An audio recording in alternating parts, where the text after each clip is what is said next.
Hi all, I hope you and all your loved ones are doing fine. Today, I'm back with yet another very interesting topic and I hope you like it. Without any further ado, let's dive right into the topic.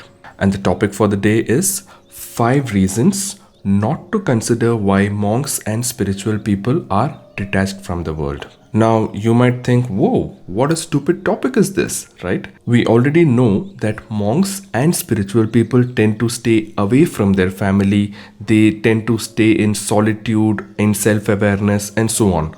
They don't even have any worldly desires. So, isn't it obvious that they are detached from the world? Is this topic even necessary?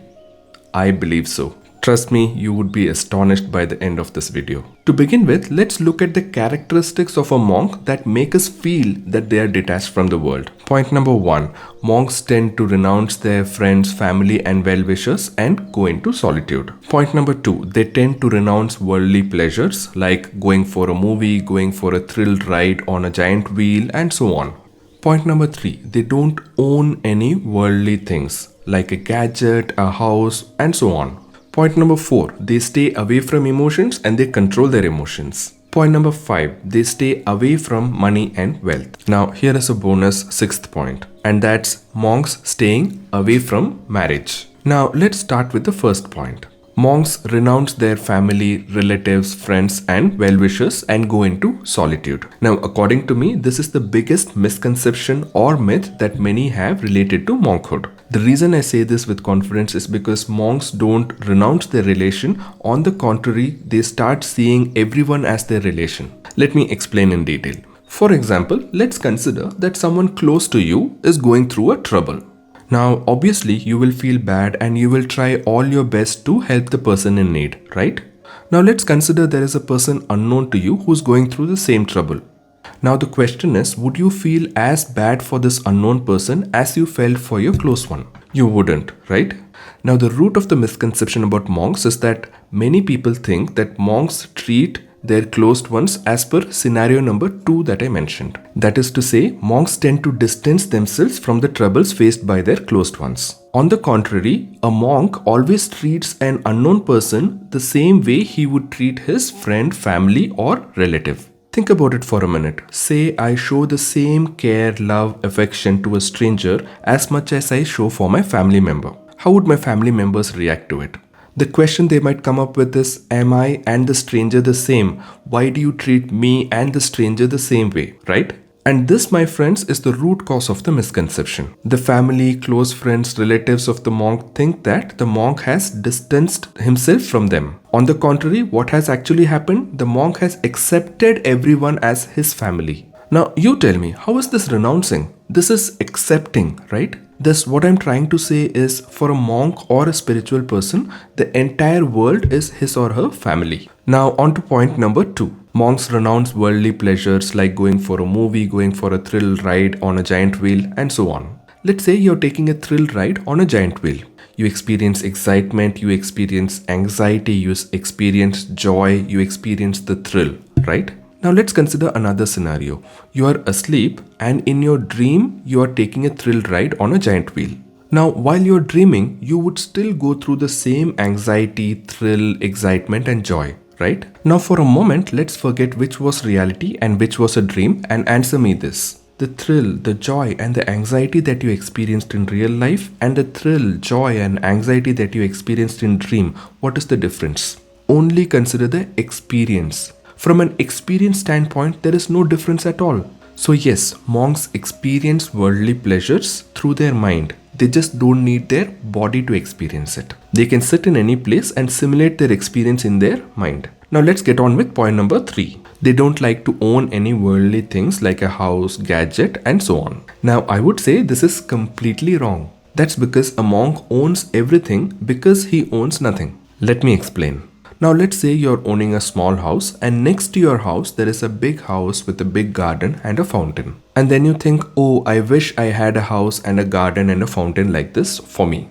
Now before I explain any further, I want you to take a moment and reflect on your thought. Let's move on to another scenario. Now you are the one who's owning the big house, the garden and the fountain. Now tell me, from an experience standpoint, that is experiencing the greenness of the garden, experiencing the pleasantness of the fountain, how would it differ whether you're in the smaller house or in the bigger house? That is to say, when you were in the smaller house, the garden and the fountain were very next to you. Was it the small wall between your house and the bigger house that prevented you from enjoying the garden and the fountain? Or was it the bigger wall that you constructed in your mind which told you that you can experience the garden and the fountain only if you have it on your name? Are you able to relate? Thus, for monks and spiritual people, by not owning anything, they own everything. Now let's quickly get on with point number 4. Monks and spiritual people stay away from emotions and they avoid emotions. Now this again is a big misconception. Mind is a monkey and controlling it is not as easy as it may seem, even for a monk. So yes, monks do get emotional, just that they don't dwell in it. For a monk or a spiritual person, an emotion is like a line drawn on water. It comes and fades away immediately. Let's consider an example to understand this better. Say you had a friend of yours with whom you had a fight. Now you carry forward this emotion with you for probably a day, few days, few weeks, few months, or probably few years as well. And finally, one day you realize that there is no use of carrying this emotion with you and you have to let go of it. The moment you let go of that emotion, you start feeling better, right? Now let's think about a monk. Say a monk or a spiritual person goes through a negative emotion. What they do immediately is respond to the emotion than react to it.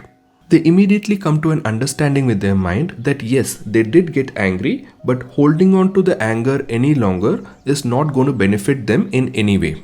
So they let go of it. So for the question, do monks and spiritual people get emotional? Yes, they do. The difference is that they don't hold on to that emotion. So on to point number 5. Monks stay away from wealth and money. Now let's consider there is a rich monk and let's consider there is a poor monk. What do you think is the difference between them? In actuality, there is no difference. Let's say you take all the money from a wealthy monk, or let's say you give a lot of money to the poor monk. From the monk's standpoint, nothing changes. That's because money or wealth does not define who or what they are. So from a monk's standpoint, they don't say yes or no to money, they just don't bother with it. Now I can understand that for many people, money and wealth are closely related to the concepts of success. Now defining success within a quick time frame is very difficult. So here's what I'm planning. I will make another video on what success is. But for people who are wanting an immediate answer, I'll make one statement. Money and wealth can be a factor of success, but may not be the factor of success. Now on to the bonus point, can a married person be a monk? Rather than putting the question in this format, I would like to tweak the question a bit. Can a married person live with the mindset of a monk? Now if I tweak the question this way, the answer is obviously a yes. However, there are other factors to consider. And the most important factor being a complete understanding and emotional balance between the partners. Now you might ask me, what about physical relationship? Now this is closely related to the point number 4 on emotions that we spoke about. That is to say, if both partners are emotionally balanced, can they get back to their normal self quicker after a physical relationship? The answer to this again can be a yes, provided there is a complete understanding between the two. So what do you think now, guys? Are monks detached or are they attached? Please comment. So I would like to wrap this video with a quick quote from Swami Vivekananda. Talk to yourself once in a day, or you might miss meeting an intelligent person in the world. I hope you liked this video, and if yes, please hit the like button. If there are any suggestions for improvement, please comment them and I will ensure that I work on them in my upcoming videos. If you haven't subscribed, I request you to subscribe and don't forget to hit the notification bell to get notified about my upcoming videos. That's all for now, folks. Please take care and I will see you again in my next video. Bye bye.